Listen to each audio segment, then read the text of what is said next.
Now let's talk about the power sector. Nigeria has a chronic electricity shortage that has affected the country for many years now. The country's electricity sector generates, transmits, and also distributes megawatts of electric power that is significantly less than what is needed to meet basic household and industrial needs. Nigeria, as we speak now, has 23 power generating plants connected to the national grid with the capacity to generate over 11,000 megawatts of electricity. But the power sector hasn't lived up to that capacity. Our power sector was aborted and privatized in 2013 with a view to creating a competitive market that would improve management and efficiency, as well as attract private investment. Well, the big question will be, what is government doing? Still paying huge subsidies in their billions on a monthly basis for a sector that we are told has the capacity to attract, a lot of private capital through equity investments. And what must the new administration of Bola Ahmed Tinubu do differently? Joining me now is Rumu Daka Wunodi, who is founder and CEO ZKG Energy Partners Limited. He has over 25 years experience in infrastructure, energy markets, and power development. He's also the pioneer MD CEO of the Nigerian Bulk Electricity Trading PLC, and also led the regulatory and transactions team of the Presidential Task Force on Power, the PTFP. Also joining me is Barrister Sunday Oduton, Executive Director, Research and Advocacy of Association of Nigerian Electricity Distributors, is spokesman for the DISCOs. He was the pioneer legal advisor and company secretary of the Ibadan Electricity Distribution Company. Welcome to the program, gentlemen, and thank you for joining us. Let's begin with the privatization of the power sector and how you think it's fared in the last 10 years. Let's begin with you, Mr. Wunodi. Thank you very much for having me. Can you hear me clearly? Yes, we can. Please go ahead. Yeah, the power sector has not met the aspirations and the expectations of Nigeria for the privatization. But I think there is no need to go back looking at what happened and what could have been done differently. The sector has been privatized, and it's had challenges, and one of the bigger issues has been leadership, right? The ability to corral the sector, put a roadmap, and continue to follow it with a clear understanding by the agencies in government and the private sector of what is required to be done. For the private sector, maybe operations and financing. For the government, putting in place the regulations, and not just putting in place the regulations, but actually following through with all the carrots and sticks that are required. So we're where we are. It's not performed very well. At 4,000 megawatts upon privatization, and they're now hovering between 5,000 and half gigawatts. It's not very good. And as a matter of fact, less people have access to electricity today in terms of a proportion of Nigerians. So it has not done very well. Let me stop at that. Well, Barrister Odunto, I'm wondering what your assessment is about our performance in the past decade. If you consider that the federal government paid 120 billion naira last year to subsidize electricity consumers in selected bands, why do you think government still pays huge subsidy in billions on a monthly basis for a sector that has the capacity to, attract private capital through equity investments? Thank you very much. Like my brother said, the privatization itself, people need to understand that it has been a transition process. It is a journey, and it's a very long journey. We are still in an infancy stage. We only clocked 10 years come the 1st of November this year, and there has been a lot of challenges. What I think is that If you look back to where we were as at the 1st of November 2013 and where we are now, some progress has been made, but there are a lot of things that we need to do that are yet to be done. And I think going forward, all we need to look at is how best we can create a better power sector. And we can only do that by being realistic as to the reason for the failure of the past and what has been missing in the system.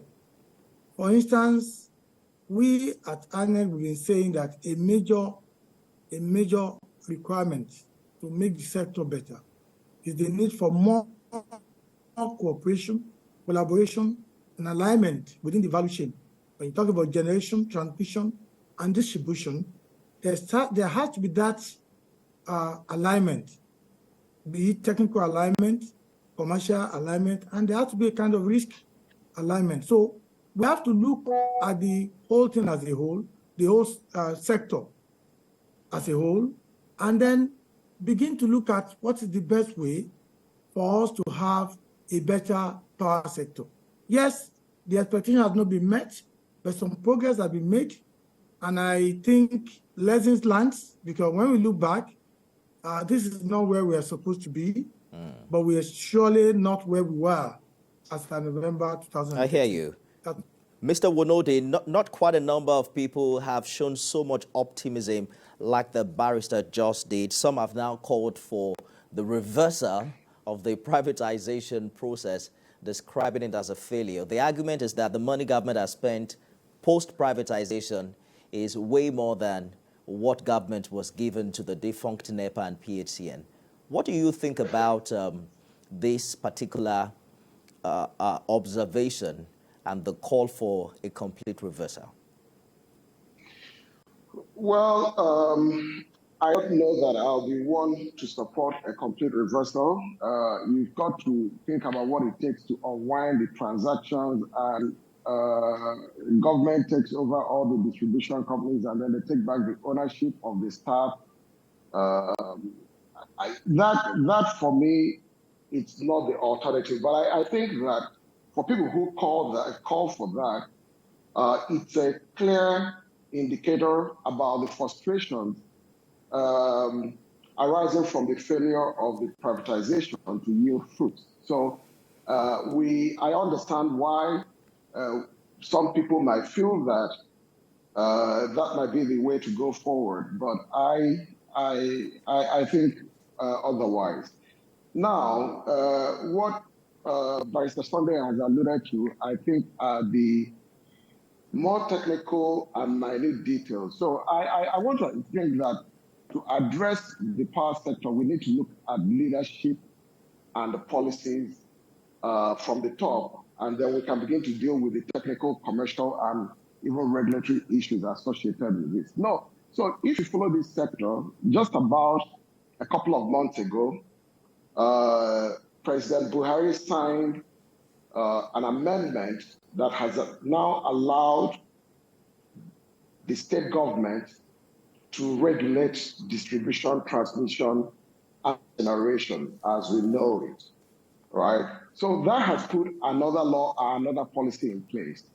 And for me, the incoming administration and the incoming state government need to sit together and begin to have an alignment of who does what when it comes to generation, when it comes to transmission, when it comes to fuel, when it comes to distribution. There has to be alignment so that even the private sector that is there do not face the issue of conflict of where or who actually should be their regulator, and you don't need to have multiple regulators. So for instance, I'm one that believes that distribution should be regulated by the states, right? So all distribution companies, for the ones that straddle more than 5 distribution companies, states, they could create the affiliates that are within the boundaries of the state and have a state utilities commission to regulate that. But these are conversations that need to be had between the states and the federal, and then the policy is set out and we begin to proceed. So if you're talking about, and that's why I think that for uh, the incoming administration at the federal, the first work is alignment of policies across. And then what states are setting up regulatory bodies, what can the states do? And then you can then begin to think about how you can solve the issue. Talking about alignment of generation and transmission and all them things, I think that should come. But the first alignment needs to come very quickly. That's what needs to be done. You need to put the policy framework in a way that is clear. Right now, there's a lot of confusion. Lagos State wants to set up an electricity market, so does Edo State, so does Kaduna. There are other states that are looking to do some other things. Anambra is trying to get into some arrangement with EEDC. But all these things might just become cacophonous if you do not, for any one reason, just put the policy. So incoming government needs to talk with the states and then set out the boundaries for regulation and policy, and then we can begin to get into the commercial and technical issues and ways that states can actually play a bigger role in making sure that the distribution of power gets to more businesses and homes. I hear you. Within their footprint. Mr. Odunto, talking about what the incoming administration must do differently, 10 years after privatization, we still have a huge metering gap. Data in January this year puts it at only about 39% of registered customers who have now been metered. They say, discos rely on metered customers to be able to make profit from estimated billing. What do you think must be done differently in the life of the incoming administration? Okay, first of all, let me make it very clear first that it is totally untrue that the discos rely on non-metered customers to make profit. Where's the profit? You see, no disco, no businessman will want to have customers, as we do, where the customer cannot determine his own consumption. When the customer is not able to measure his consumption, that's when such customers don't even manage the energy received. So it is in the interest of the discos and all of us, for every single household in Nigeria to be metered. I think the new government, the incoming government, should look into a better policy for metering. In the last 8 years, we have had maybe 3 or 4 types of policies on metering. It is time to face the issue of metering by looking at the cost, who will pick up the cost, how do we get it done, how do we get people metered, other than making an announcement to say meter is free when the meter is not even available. So I think there's a need for a reset. There's a need to sit down and look at everything all over again and do what is right for this nation. And that's the area where the issue of leadership comes. Because if the leadership can sit down and say, you know what, we want every customer to be metered. How do we go about it? Who pays for the meter? What happens to meters that are defective, or a meter that catch fire, or anything happen to your meter? And what happened after 10 years or 15 years of that metering program? So these are the things that I think are lacking at the moment. Indeed. If we can do that, then we'll be fine. Let's quickly talk about the Presidential Power Initiative. It's supposed to give us a more strategic and systematic approach to solving our power problems. In 2018, Nigeria and Germany agreed to explore cooperation in the power sector, and Siemens Energy is expected to facilitate the financing of that project. Many are losing optimism 5 years after, but very quickly, we're running out of time now. I just want to get your opinion, Mr. Wunodi, about your expectation of the incoming administration as far as the PPI is concerned. Well, I think that the incoming administration should hold on to that initiative and maybe treat it slightly differently. And again, I would like to see the state government play a more active role in funding of the power infrastructure. It's time that they look at this as providing basic infrastructure, just like you do roads. thinking that because these coals are being privatized, that government cannot play a part. Maybe the federal government should just give them the 40% and then let them make the investment that is necessary and come to agreement with the distribution companies, right? So they do that for the discos, and then the federal government can drive the presidential power initiative, which should take care of primarily the transmission network and the interface between transmission and distribution. I think states should play more role in distribution infrastructure, including metering, and take over the regulation of that. So a state then has the opportunity to make the state business-friendly, competitive energy by setting the rates and the tariffs and whatever needs to be done. So the presidential initiative, the federal government should continue to drive that, but I want to see a complementary effort by the states in distribution infrastructure. Mr. Oduton, government is claiming that 80% of the equipment needed for the pilot project of the PPI was already available in the country and are being deployed to sites across the country to improve transmission. The DISCOs are quite more involved in this project. How optimistic are you that the PPI project will see the light of the day in the incoming administration? Well, like Rumu said, at the end of the day, the problem the Nigerian power sector is purely liquidity problem. And that can only be solved by good governance, leadership, and then we need to be realistic. A structurally defective house cannot be repaired or corrected by merely painting the house and changing the furniture.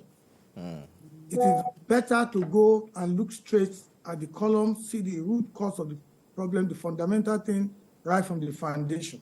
I think that is what we need to do, and that's why I mentioned the word reset. So the policies in place at the moment are good, but it's not enough to have a good policy. We also have to follow through and ensure that what we are proposing or putting forward are realistic. And as we talk about an aspect of the value chain, we have to talk about the whole value chain. And of course, it goes back to the issue of policy. And today, Nigeria needs to have 30,000 megawatts of electricity. That is the point. What we have today, let's call it 5,000, which is less than 5,000. But let's say 5,000. How do we move from 5 to 30? That's what the incoming administration should concern themselves with. How do we increase generation and simultaneously, that's why I spoke about alignment, simultaneously deal with the issue of transmission and distribution. What about funding? How and where do we get the funding from? And how do we ensure that whatever funding is provided is used for what it's meant for? So all of us have a lot of role to play. Indeed. The operators, the investors, the government, and of course, the Nigerian people. But at the end of the day, look at the other countries. When people compare us with other countries, well, it's good, but when you look at other countries, people pay for electricity. Go to Senegal, go to South Africa. They have issues. They have had issues before. Go to India. But what I'm saying is that all of us need to know that electricity is a product. It has to be paid for. And government should not even be a debtor. Those are the kind of things we should look at. But we're doing that now because government introduced service reflective tariff in 2020. So I want to believe that consumers in Nigeria now pay appropriate, price for power, right? No. Oh, all right. No. What we have had is that it's a progressive movement towards a cost-reflective tariff. Tariffs are now more cost-reflective today than it was 5 years, 6 years ago. That is progress. But not that it is 100% cost-reflective. That point needs to be made. So like you said, we're making progress, but we may not be there yet. Sunday Oduton is Executive Director, Research and Advocacy of Association of Nigerian Electricity Distributors. I also have, who joined me in the past couple of minutes, Ramon Daka Wunodi, who is CEO ZKG Energy Partners Limited. Gentlemen, thank you so much for sharing your thoughts on the program this evening. Thank you very much. Well, that's the countdown today. Thank you very much. You can watch a broadcast, a repeat broadcast by 6 a.m. on Friday. Remember to also join me again by 6 p.m. tomorrow for another edition. I am Nifemi Oguntoye.